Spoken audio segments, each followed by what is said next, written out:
Hello mga kantors, magandang hapon. May testing pala tayo ng update sa aking, hindi pa siya masyadong malinis, bali manlapat sa mga kantor.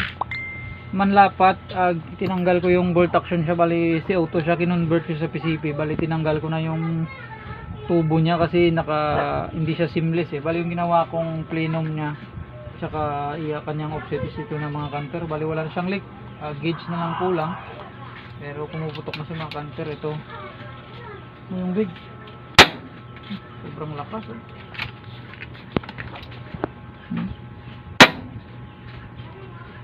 Bali binago ko siya. Yung dati pag nag-convert ako ng manlapat is yung ginagawa ko, pumuputol ako sa tubo. Pero ngayon, bali plenum kasama offset na. Bagong design to mga canter. Pag nagawa to, medyo maganda sa tingnan. Ayan yung itsura niya. Tapos yung barrel niya nakapatong dyan. Ayan yung magiging itsura niya mga canter. Papakita ko sa inyo, i-update ko kayo pag natapos ko na, pag na-symbol ko na. Ginagawa ko lang short video para madali tayo makapag-upload. Ito po. Ayan. Napakalakas at kumbaga matipid siya sa hangin. Manlapat.